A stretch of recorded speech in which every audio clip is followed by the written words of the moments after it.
बिस्मिल्लाहिर्रहमानिर्रहीम। अस्सलाम वालेकुम। कैसे हैं आप सब? उम्मीद है आप सब ठीक ठाक होंगे। आज मैं आपके साथ शेयर कर रही हूँ लच्छे वाले आलू के पराठे की आज मैं आपको लच्छे वाले पराठे दो तरह से बनाने सिखाऊंगी। दोनों तरीके बहुत सादा और बहुत आसान है और मैं आपको इस रेसिपी में बताऊंगी कि आप कैसे ये पराठे 1 महीने तक बनाकर रखकर स्टोर करके इस्तेमाल कर सकते हैं। ये रेसिपी आपके लिए बहुत ही ज्यादा फायदेमंद होने वाली है, खसूसन रमजान अल मुबारक के दिनों में। ढेर सारे पराठे एक दफा बना लें और अपनी मर्जी से इसको इस्तेमाल कर सकते हैं। तो चलते हैं रेसिपी की तरफ। सबसे पहले मैंने यहाँ 5 आलू ले लिए हैं दरमियाने साइज के। इनको मैंने छोटे छोटे टुकड़ों में कट कर लिया है। 3 गिलास पानी मैंने ऐड किया है। अब मैं इन आलूओं को बॉईल कर लूंगी। इन आलूओं को बॉईल करने से पहले मैंने इनमें 1 टेबल स्पून नमक का ऐड किया था। नमक डालने से एक तो आलू बहुत जल्दी गल जाते हैं और दूसरा इनका जायका भी बहुत बढ़ जाता है। आजकल जैसे नया आलू आ रहा है, सीजन है आलू का, तो इसका थोड़ा सा अजीब टेस्ट होता है। नमक डालने से इसका टेस्ट बहुत बेहतर हो जाता है। साथ ही तकरीबन 10 मिनट लगे हैं और हमारे ये आलू बॉयल हो गए हैं। अब इनको हम उतार लेंगे चूल्हे से और इनको एक बाउल में डालकर ठंडा कर लेंगे। और दूसरे ये आलू गल भी जल्दी गए हैं क्योंकि मैंने टुकड़ों में काट दिया है। साथ ही हम इन आलूओं को मैश कर लेंगे बहुत बारीक बारीक सा, बिल्कुल इनका पेस्ट सा बना लेंगे। लच्छा आलू पराठा की जो रेसिपी मैं आपके साथ शेयर कर रही हूँ, ये बहुत ही ज्यादा आसान रेसिपी है। मुझे उम्मीद है कि आप सारे स्टेप्स अगर ये फॉलो करेंगी तो आप बहुत अच्छा लेयर्स वाला लच्छा पराठा बना सकती हैं और आपका ये एज इट इज बन के तैयार होगा। साथ ही हमने कुछ मसाले ऐड कर लेने हैं। सुरख मिर्च 1/2 टेबल स्पून, नमक 1.5 टेबल स्पून, धनिया दुरदरा सा कुटा हुआ 1/2 टेबल स्पून, कलौंजी 1/2 टी स्पून। और इन सब चीजों को हमने बहुत अच्छे से मिक्स कर लेना है।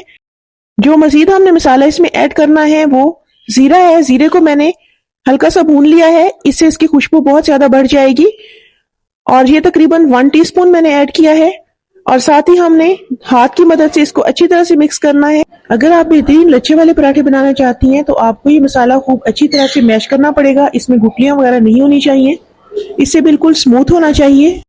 साथ ही हमने एक दरमियाने साइज का प्याज बारीक चॉप कर लिया है, 3 सब्ज मिर्चें और थोड़ा सा धनिया चॉप करके रख देना है। ये कब इस्तेमाल होगा ये मैं आपको बाद में बताती हूँ आगे चल के। साथ में अब मैं बना लूंगी पराठों की डो। इसके लिए मैंने ये मेजरिंग कप यूज किया है, 1 कप है ये मैं ले लूंगी 2.5 कप गंदम के आटे के भर के। साथ ही 1 टेबल स्पून में ऐड कर दूंगी नमक के। ये जायके के लिए मैं डाल रही हूँ। अगर आप नमक इसमें नहीं खाते तो आप स्किप भी कर सकते हैं। साथ में थोड़ा थोड़ा सादा पानी डाल के इसको हमने गूंद लेना है।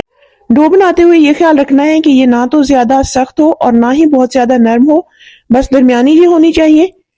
साथ ही हमने अच्छी तरह से इसकी गुठलियां जो हैं वो दूर कर लेनी है और हल्का हल्का सा पानी डालकर हमने इसको गूंदना है। 1 टेबल स्पून ऑयल का ऐड करना है और साथ में इसे मजीद गूंदना है ताकि ये डो की शक्ल में आ जाए। और इसको हमने तकरीबन 25 मिनट के लिए रख देना है कवर करके ताकि ये मजीद सख्त हो जाए। 25 मिनट बाद देखें ये इस तरह की शेप में आ गया है। इसको हमने 4 बराबर हिस्सों में डिवाइड कर लेना है। अब हम इसके 4 पराठे बनाएंगे और ये बनाएंगे किस तरह ये आपने बहुत गौर से देखना है और कोई भी स्टेप मिस नहीं करना ताकि आपकी रेसिपी खराब ना हो। तो साथ ही हमने कुछ खुश्क आटा इस पे लगा दिया है ताकि ये चिपके नहीं। हमने रोटी की शक्ल में इसको बेल लेना है। मैंने काउंटर पे इस तरह शॉपर रख दिया है। एक तो आपका काउंटर खराब नहीं होगा और दूसरे जो है रोटी की शेप भी इससे बहुत अच्छी बनेगी। तो साथ ही साथ हम इसको बेलते जा रहे हैं और ये मुनासिब साइज में आ रही है जितना साइज हमें चाहिए था। साथ ही जो हमने फिलिंग बनाई थी वो हमने इस पे स्प्रेड कर देनी है। आलू का मिक्सचर ये जो हम इसके ऊपर फैला रहे हैं ये बहुत अच्छे से आपने पतला पतला करके ऊपर लगाना है। अगर ये बहुत ज्यादा थिक होगा या बहुत ज्यादा आप इसमें फिलिंग भर देंगी तो पराठा जो है वो लेवल नहीं बनेगा और टूट जाएगा। आपने मुनासिब ही इसमें आलू की मिक्सचर डालना है। साथ ही हाथ की मदद से हमने बहुत अच्छे से इसको लेवल कर लेना है और ऊपर थोड़ा सा हमने ऑयल डाल लिया है। घी भी आप यूज कर सकते हैं। साथ में जो प्याज, सब्ज मिर्च और धनिया जो हमने कट करके रखा था वो इस पे स्प्रिंकल कर देना है। और अब हम इसको 3 हिस्सों में इस तरह से काट लेंगे। देखें इस तरह से मैंने इसको कट लगा दिया है।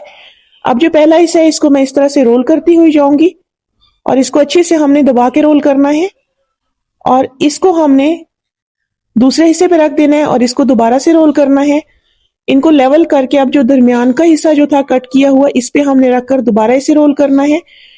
तो देखिए माशाल्लाह ये बिल्कुल रोल की शक्ल में आ चुका है। इसको आप दरमियान में कट लगाकर 2 पराठे भी बना सकती हैं, लेकिन मैं थोड़ा मोटा पराठा जो है वो पसंद करती हूँ, तो मैं इसका एक ही पराठा बनाऊंगी। इसका मतलब ये है कि अगर आप बहुत पतले पराठे या बहुत क्रिस्पी पराठे खाना चाहती हैं, तो आप ये जो 4 पराठों की मैंने डो बनाई है, इससे आप 8 पराठे बना सकती हैं दरमियान में कट लगाकर। तो साथ ही हमने दूसरा पराठा भी इसी तरह बेल लेना है और इसी तरीके की मदद से हमने सारा मिक्सचर इस पे स्प्रेड कर देना है। प्याज, हरी मिर्च और जो धनिया हमने कट किया था वो इस पे हमने स्प्रिंकल कर देना है। साथ ही मैं दूसरा पराठा भी इसी तरीके से ही बना लूंगी। ये मैं अपने प्यारे प्यारे व्यूवर्स को बता रही हूँ दूसरी बार भी बना के, ताकि कोई गलती ना हो और आप बहुत अच्छी तरीके से आपको इस मेथड की समझ आ जाए। साथ में दूसरा तरीका भी देख लेते हैं कि दूसरे तरीके से पराठा हम किस तरह बनाएंगे। इस तरह से हमने इसमें कट लगाना है और इसको ओवरऑल करके हमने रोल कर लेना है। ये अब एक रोल की शक्ल में आ चुका है। नीचे से दबाकर हमने इसको यू लेवल कर देना है और ये हमारा तीसरा पराठा रेडी हो चुका है। इस तरीके से आप सारे पराठे बना सकती हैं और जो मेथड मैं आपके साथ शेयर करूंगी आगे चलकर, उसकी मदद से आप तकरीबन 1 महीने तक इसको फ्रीज करके भी इस्तेमाल कर सकती हैं। साथ ही हमने रोटी को बेल लेना है और आपने ये ख्याल रखना है कि जब आप बेलन इस पे चलाएंगी तो किनारों की मदद से इसको हमने ज्यादा बेलना है। आपने दरमियान में बेलन का ज्यादा इस्तेमाल नहीं करना, वरना ये जो रोल करने की वजह से एक डिजाइन सा इस पे बन गया है, ये सारा मिक्स हो जाएगा और पराठा लच्छेदार नहीं बनेगा। साथ ही हमने ब्लैक तिल इसके ऊपर स्प्रिंकल कर देने हैं, इससे बहुत अच्छा सा टेस्ट आ जाएगा पराठे का और दूसरी इसकी लुक भी बहुत ही खूबसूरत लगेगी। साथ ही हमने इसको बेल लेना है। अच्छा, यहाँ मैं आपको बता दूं, अगर आप पराठा फ्रीज करना चाहें या इसको स्टोर करना चाहें तो इसी तरह आपने दूसरा शॉपर लगाकर आसपास से जो शॉपर है ये कैंची की मदद से कट कर लेना है और इसकी मदद से आप 10 पराठे भी चाहे बनाकर रख लें, सेव कर लें, तो ये पूरा 1 महीना आप फ्रीजर में रखकर इस्तेमाल कर सकती हैं और इसका जायका भी चेंज नहीं होगा। और ये बहुत मजेदार इंस्टेंट सी जो है रेसिपी मैं आपके साथ शेयर कर रही हूँ, आप जब चाहे इसको बना सकती हैं, खसूसन रमजान मुबारक के महीने में जब इतना टाइम भी नहीं होता। और दूसरा ये है, इसी तरीके की मदद से सारे पराठे हमने बेल लेने हैं और तरीका यही यूज होगा जो मैंने आपको सिखाया है। पराठे बनाने के 3 से 4 मेथड और भी हैं, इंशाल्लाह वो नेक्स्ट किसी रेसिपी में मैं आपके साथ शेयर जरूर करूंगी। और इसी तरह हमने सारे पराठे बना लेने हैं और इस तरह से बनाकर मैंने इन्हें फ्रीज कर दिया था। अच्छा जी, तो अब हम चलते हैं चूल्हे की तरफ। मैंने चूल्हे पे इस तरह से एक पैन रख दिया है और इसको मैंने थोड़ा सा ऑयल लगा दिया है। दरमियानी आंच पे मैंने इस तरह से पराठे को इसके ऊपर डाल दिया है और अब देखिए हल्की आंच पे मैं इसको धीरे धीरे से फ्राई करूंगी। और मैंने इसके लिए जो है ऑयल यूज किया है, घी मैंने नहीं यूज किया, क्योंकि आजकल सर्दियां हैं, बच्चे बहुत शौक से पराठा खाते हैं और साथ ही में पानी पी लेते हैं ऊपर से, तो इनका गला बहुत ज्यादा खराब हो जाता है।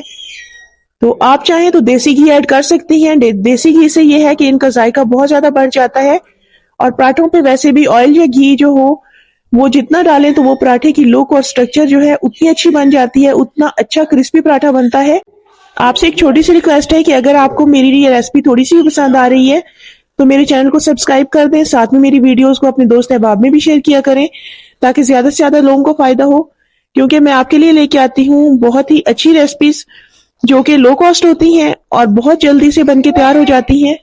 और दूसरा ये, आप तकरीबन 1 मंथ तक इसे फ्रीज करके भी यूज कर सकते हैं। बातों ही बातों में हमारे पराठे बनके तैयार हो चुके थे। सारे पराठे हमने इसी तरह मीडियम आंच पे फ्राई कर लिए हैं। अब यहाँ सारे पराठे रेडी हो चुके हैं, तो अब मैं इनको डिश आउट कर लूंगी। एक प्लेट में इनको रख दिया है। मैं इन आलू के लच्छे वाले पराठों को सर्व करूंगी केचप के साथ, टमाटर की हरी चटनी के साथ और अचार के साथ। बहुत मजेदार बन के तैयार होती है, यकीन माने आप इसे दोबारा जरूर ट्राई करेंगी और आप इसका जायका सालों याद रखेंगी। आज के लिए बस इतना ही, मिलते हैं कल एक नई वीडियो के साथ, एक नई रेसिपी के साथ। दुआ में याद रखें, अपना बहुत सारा ख्याल रखें और आखिर में मैं हमेशा की तरह आप सबसे यही कहूंगी कि खुश रहें, खुशियां बांटें और दुआ किया करें सबके लिए। देखते रहें नेमत कदा फूड्स और मेरे चैनल को सब्सक्राइब करना बिल्कुल ना भूलें। Thanks for watching. Allah Hafiz.